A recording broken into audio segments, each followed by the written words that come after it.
Hi, I'm Lunar Light 33. I'm both a traditional and digital artist, and today I'll be showing you the time that I made an art mural for my high school wall by the art room and how it went. So, my concept for this, I had full freedom of what I wanted to do for the mural, and my concept is that the characters and the types of art will be based on the different continents of the world. For example, for this pair, on the soon to be left is Amy with the braids.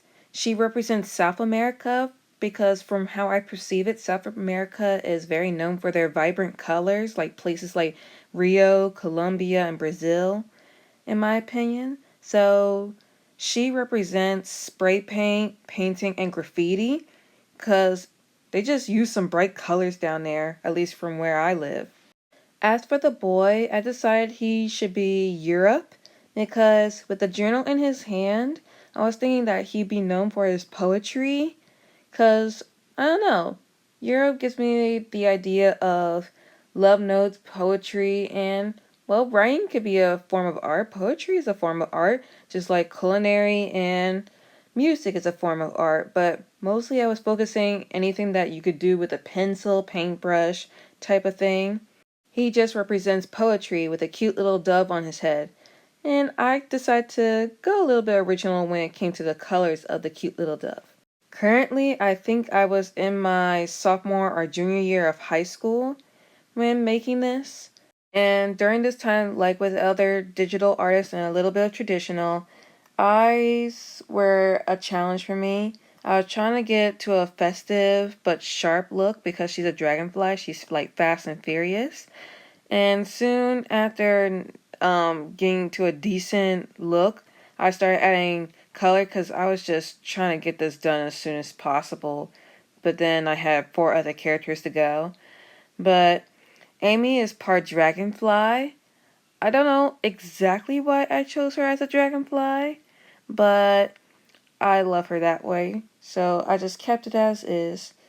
And but I do remember the little streamers that comes by her ears represents that her favorite thing to watch character-wise is fireworks, and those streamers coming out of her ears, those dragonfly wings, are the firework streamers. And even though there's no rules on how to make a character for say, I didn't really know much as I do now. Like, for example, I knew that I wanted her colors to represent energeticness, where both orange and yellow gives that electric feel to those colors.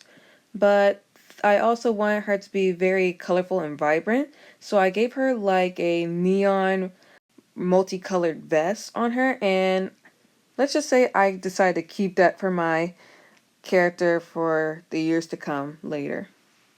Although, from what I did remove in the future of her character design, was her red shirt, the lightning bolt on her vest, and those sashes, because if I plan to animate her or put her in a comic someday, I want to make things easier for myself, you know?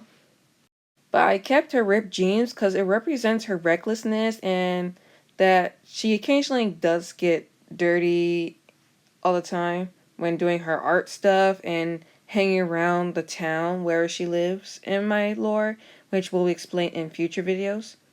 But currently, as of this time lapse, I'm working on the dude next to her, where he represents poetry.